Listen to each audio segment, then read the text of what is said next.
Avec moi aujourd'hui pour décrypter l'actualité chargée des 5 derniers jours, Isis Ascoberreta de Cartooning for Peace. Merci d'être avec nous. Vous allez nous apporter le regard des dessinateurs de presse sur cette actualité.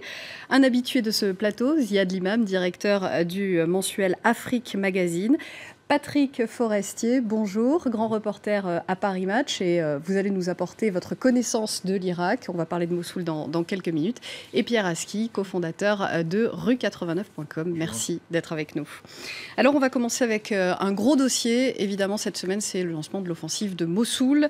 De la vie générale, la reprise de la ville n'est qu'une question de temps. La question, c'est combien de temps? Les autorités irakiennes, les militaires disent que l'offensive avance plus vite que prévu. Là, on parle de quel calendrier? Déjà, est-ce que c'est vrai? Est-ce que ça avance plus vite que prévu? Et est-ce qu'on parle de mois, d'années, de semaines? De quoi parle-t-on? Je crois qu'il y a plusieurs éléments dans cette offensive. Le premier, qui est évidemment militaire, je ne suis pas sûr que ça aille beaucoup plus vite que prévu. En fait, moi, tout ce que j'ai lu du terrain, c'est quand même qu'il y a une résistance assez farouche des combattants de l'État islamique, pour une raison simple, c'est qu'ils n'ont pas peur de mourir. Et que la mort est d'une certaine manière la rédemption qu'ils cherchent. Et donc on a la multiplication d'attentats suicides, de gens qui... il y a même eu dans un village des gens qui s'étaient cachés, qui sont ressortis une fois que les Peshmerga étaient passés et qui ont fait pas mal de dégâts chez les Peshmerga. On a vu pas mal de blessés et de morts du côté de la coalition. Donc l'offensive me semble quand même, il s'y attendait d'ailleurs, assez difficile. Maintenant, l'issue de ce combat me semble assez certain, c'est-à-dire que la disproportion des moyens entre quelques milliers ou quelques... on ne sait pas exactement combien ils sont, mais les combattants de l'État islamique et l'armada soutenue par l'aviation, etc., qui est rassemblée autour de Mossoul, fait que l'issue ne sera qu'une question de temps. Alors, semaine ou mois, on ne sait pas. La vraie question, elle est quand même d'abord, à mon avis, politique, c'est-à-dire qu'est-ce qu'on fait une fois qu'on a gagné? Et là, se posent beaucoup de questions dont on parlera sûrement tout à l'heure. Aujourd'hui, Mossoul est une ville reconquise ou en passe de l'être? Je ne crois pas du tout, non. Effectivement, la bataille se déroule pour l'instant dans les villages autour de Mossoul, où les combattants de l'État islamique ont creusé des tunnels, ont bunkérisé les villages, ont creusé des tranchées, donc c'est assez classique. Mais bon, c'est quand même difficile à passer comme étape. Et si vous voulez, après, il y a des ponts dans Mossoul. Il y a des ponts, il y a le Tigre, il y a 4 ou 5 ponts, tant que je me souvienne. Donc, ça va être... les franchissements vont être difficiles. Il faut se souvenir de ce que l'État islamique a pris Mossoul, il y a 2-3 ans, l'armée régulière, en tout cas l'armée de Bagdad et les forces de police, avaient essayé de bloquer les ponts. Ces ponts avaient été en enjeu. Ils croyaient s'abriter derrière les ponts, puis ça n'avait pas marché. Parce qu'ils étaient plutôt sur le principe de la fuite que le principe de la résistance. Mais là, en revanche, je pense que les combattants islamiques vont sur le fleuve, qui est évidemment un obstacle naturel, et les forces de la coalition ne sont pas équipées du tout d'éléments de franchissement modernes de l'armée occidentale. Et donc, ça va être quand même assez difficile, je pense, lorsqu'ils vont rentrer dans la ville elle-même. Le chef du Pentagone a dit tout à l'heure que la Turquie devait avoir un rôle dans l'offensive.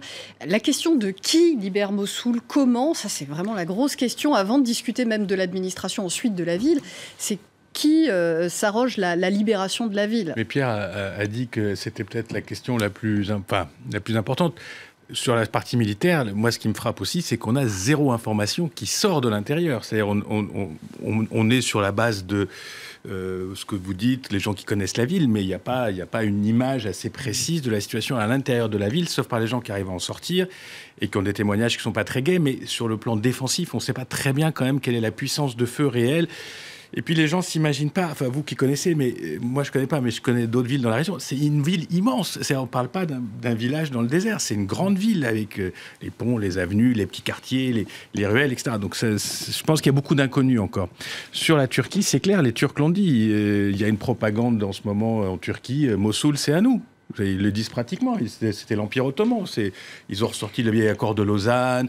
C'est notre sphère d'influence. Les Russes ont bien une sphère d'influence que le monde accepte. Pourquoi nous, on n'aurait pas une sphère d'influence que le monde accepte, puisque personne ne parle, puisque personne ne résiste à tout ça. Donc c'est clair qu'il y a une volonté russe, pour ça c'est sûr, une volonté turque d'avoir une influence qui s'explique aussi par le danger kurde, par l'obsession kurde. Il ne faut pas qu'il y ait un État semi-indépendant. Les autorités turques disaient qu'elles ne voulaient pas justement qu'il y ait une modification de la composition démographique de la région. Ça, c'est un réel risque. Mais en fait, une partie de cette équation, c'est quand même de savoir qui parle au nom des sunnites. Et dans l'équation irakienne aujourd'hui, vous avez le gouvernement de Bagdad qui est domination chiite, vous avez le gouvernement autonome kurde, et vous n'avez personne, vous n'avez pas d'émanation de la composante sunnite de la population irakienne, ce qui a été au cœur de la création de l'État islamique et de cette fusion avec une partie de l'armée et de l'administration de l'époque de Saddam.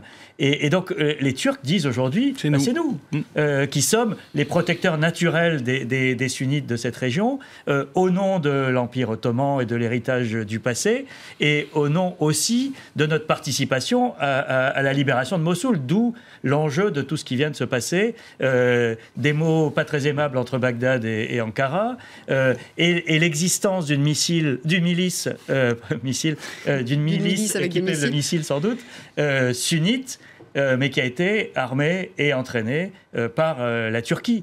Donc vous avez cet enjeu qui est de la représentation de la composante sunnite de la population irakienne, et la Turquie veut être le porte-drapeau des sunnites. On a justement un dessin de presse qui résume cette complexité de la reprise de Mossoul. Oui, alors un premier dessin des Chapat, un dessinateur suisse, un dessin publié dans Le Temps. On va le voir à l'antenne. Très rapidement, si possible. Oui. Voilà, le voilà. D'accord. Voilà, donc on voit ces généraux qui devant ces hommes en train justement de leur expliquer ce qui va être le plan de bataille. Donc on voit la ville de Mossoul, on dirait que tous les chemins convergent vers Mossoul, mais on voit que c'est un peu plus compliqué. Il y a un peu des nœuds par moment entre les alliés. Les Turcs, les Kurdes, la milice sunnite, les forces spéciales, les milices chiites, la police, l'armée, et tous ces chemins qui s'entremêlent et qui, voilà, ça donne de nœuds très difficiles à défaire. Et j'ai un autre dessin aussi sur cette question. C'est Paresh, dessinateur indien, dessin publié dans le Collect Times de Dubaï. Et donc là, on voit cette coalition internationale qui s'exclame « Nous pouvons raffermer les génies dans la lampe ». Et évidemment, le génie, c'est Daesh. C'est le groupe État islamique. Et ce qu'on voit, c'est que justement, cette lampe où il devrait l'enfermer, elle est déjà brisée par la situation sociopolitique en Irak. Et ce qui est intéressant aussi, c'est de dire que voilà, ceux qui veulent renfermer maintenant ces génies sont d'une certaine manière ceux qui l'ont aidé à laisser sortir. Voilà. Justement, on va écouter tout de suite le Premier ministre Haïdar El-Abadi, le Premier ministre irakien, avant le lancement de cette offensive, qui essayait comme ça de convoquer l'unité nationale. Écoutez Haïdar El-Abadi. C'est la première fois depuis 25 ans que les forces de l'armée irakienne combattent côte à côte avec les Peshmerga, pas contre eux, avec l'accord du gouvernement du Kurdistan. Il y a une entente entre les Irakiens et c'est essentiel. Aujourd'hui, on s'est éloigné des conflits internes et on collabore ensemble pour éradiquer Daesh. On collabore ensemble pour éradiquer Daesh, mais quid de l'après, une fois que Daesh sera combattu? Mais l'après est lié à l'avant, c'est-à-dire que la question irakienne et la question syrienne sont des questions qui sont posées maintenant depuis... Enfin, la question irakienne depuis les invasions américaines, puis la question syrienne, c'est-à-dire comment reconstituer des États unitaires sur des fragments de nations qui n'existent plus réellement. Alors, les Irakiens, en plus, on les a affligés d'une constitution ultra-fédéraliste qui rend les choses complètement ingérables, avec une espèce de modèle comme ça derrière qui n'est peut-être pas praticable. Et c'est vrai que là, quand il dit on a un début de quelque chose, pour l'Irak, c'est vraiment un début de quelque chose. Est-ce que c'est durable? Est-ce que ça va tenir? Est-ce que l'équation sunnite... Sauf qu'il a cité effectivement l'armée nationale et les Peshmerga, mais il n'a pas cité l'équation sunnite, qui est l'inconnue.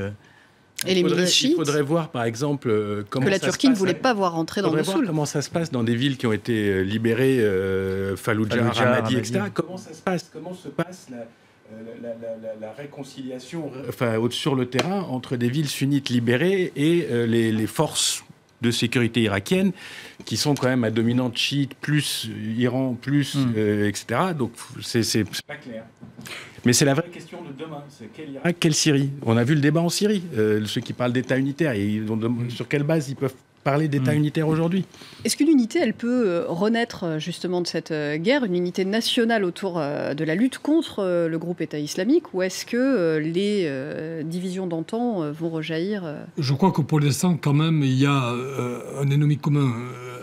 Les tribus sunnites, si elles étaient au départ... peut-être, quand on parle de tribus, évidemment, on parle de plusieurs, parfois millions de gens, étaient au départ enclins peut-être à soutenir un peu Daesh parce qu'ils voyaient un peu l'ordre revenir. Bon, ils étaient presque du même bord. Aujourd'hui, quand même, je pense que il y avait un divorce avec l'État central de Bagdad qui était perçu comme chiite. Voilà. Bon, on a changé de Premier ministre. Voilà, il y a beaucoup de péripéties. Alors même si c'est pas parfait, loin de là, il y a quand même des contacts établis à travers les Américains aussi, dans les pays environnants, si vous voulez. Les grandes tribus, aujourd'hui, je pense, vont du côté du vent et du désert, et le vent a tourné, si vous voulez. Donc Daesh est plutôt sur la défensive aujourd'hui. Elle n'est pas au zénith de son offensive. Donc, si vous voulez, il y a quand même les sunnites vont quand même, je pense, au moins être neutres, ce qui est très important, et ou au moins soutenir la coalition. Mais la représentation au cœur du pouvoir à Bagdad, ça reste une question. C'est le coup d'après. Oui, mais là, le dessin de Chapat était très bien parce qu'il montrait à quel point tout le monde a des arrière-pensées dans cette affaire. Et la coalition qui est unie effectivement contre un ennemi qui est Daesh, elle a énormément d'arrière-pensées pour la suite. Et c'est vrai qu'entre la Turquie, l'Iran, le gouvernement kurde et le gouvernement central, les milices chiites qui sont des acteurs dont certains sont soutenus par l'Iran, d'autres pas, tout ça fait une situation qui est quand même loin d'être claire et qu'il va falloir traiter à un moment. Alors, il y a eu cette conférence à Paris hier, justement, de ministres des Affaires étrangères, de l'ensemble des pays concernés, pour essayer de réfléchir à l'après-Daesh à Mossoul. Mais cette question est le pire qui pourrait arriver comme scénario, c'est qu'il y ait une victoire sur Daesh et qu'il y ait ensuite des affrontements entre les différents acteurs. C'est malheureusement assez probable. C'est un vrai risque. Si le gouvernement, si les Peshmerga essayent d'étendre leur zone d'influence à Mossoul, le gouvernement central irakien ne le laissera jamais faire. La Turquie ne voudra pas être écartée, que la représentation sunnite soit écartée. Voilà. Donc on a quand même quelque chose d'assez explosif. Si on recule un peu la loupe, c'est quand même l'état absolument catastrophique du monde arabe au XXIe siècle. C'est-à-dire tout le cœur du monde arabe est effondré sur des conflits, plus le conflit chiite-sunnite, plus la reconstruction du Moyen-Orient, plus, c'est énorme. C'est-à-dire que c'est quelque chose qui est complètement à la dérive. On voit à quel point on maîtrise plus les événements, à quel point c'est les puissances extérieures qui imposent des règlements, qui imposent des tractations. Après, il y a des limites. Quand les Turcs parlent d'un rêve néo-ottoman, les Turcs ont oublié qu'ils ont soumis ces régions et que donc, quelque part, dans le psyché profond des Arabes sunnites, il y a aussi le fait qu'ils ont été soumis à l'Empire turc et que c'est pas demain matin qu'ils vont aller se rallier avec joie à la Sublime Porte. Donc tout ça, je pense que en termes d'équilibre, même pour nous, même pour l'Europe, on se rappelle pas, mais enfin si, la crise des migrants, c'est quoi? C'est la Syrie qui a explosé. C'est 1 million de Syriens qui se sont retrouvés sur les routes, qui ont déstabilisé l'Union européenne. Et si on fait des dominos, on peut même dire que le Brexit, quelque part, n'est pas loin d'être la conséquence de la crise en Syrie. Parce que les Anglais ont dit « stop, on n'en veut plus, les hordes de barbares nous envahissent ». Donc tout ça, je pense que nous, on se passionne pour de la bataille de Mossoul, mais derrière ça, c'est quand même l'effondrement de cette région. Moi, je trouve qu'il n'y a pas d'autre mot. Sur des vieilles bases qui ne tiennent plus et on n'arrive pas à sortir un nouvel ordre arabe oriental. Justement, justement, l'issue, elle est quasiment connue. Là, avec Kirkouk, on voit bien que même si les limites du califat s'effondrent, on va revenir sur une guérilla d'attentats, de voitures piégées, comme ça a pu être le cas à Bagdad pendant une décennie après l'offensive américaine. Là, on est encore reparti pour des dizaines d'années d'instabilité. La question qui n'est pas encore claire, parce que personne n'a vraiment la réponse, c'est que devient Daesh, que devient cet État islamique le jour où il n'a plus d'État. C'est-à-dire que le jour où il n'y a plus de territorialité, la vraie innovation, entre guillemets, entre Al-Qaïda et Daesh, c'est qu'il y avait une base territoriale. Et cette base territoriale, clairement, Daesh est en train de la perdre. Il va la perdre dans les prochains mois. Est-ce que ça va vraiment l'empêcher de fonctionner ? Il la perdra sans doute un jour en Syrie, avec sa base de Raqqa. Qu'est-ce que ça devient? Est-ce que pour autant Daesh va disparaître de la scène? Peut-être cette organisation-là, mais en tout cas ce que ça représente dans l'équation actuelle, sans doute pas. Mais est-ce que le pouvoir d'attraction sur notamment ce qui nous concerne, des jeunes Européens pour rejoindre le djihad, est-ce que ce pouvoir d'attraction sera le même le jour où il n'y aura plus de base territoriale? Tout ça sont des questions auxquelles on est confronté sans avoir encore de réponse, mais qui sont quand même devant nous à très très courte échéance.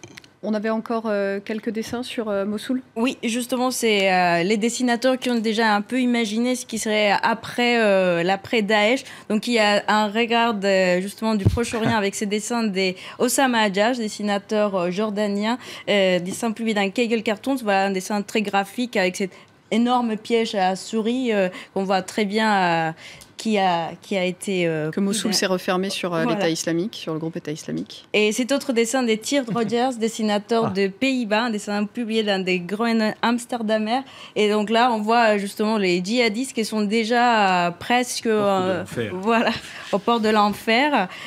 Alors qu'ils croient être porte du paradis. Voilà. Alors là, on s'est dit, soit s'ils ne tombent pas, on voit déjà les bords qui commencent à se fissurer. Et c'est sûr que cette fois-ci, ils vont tomber.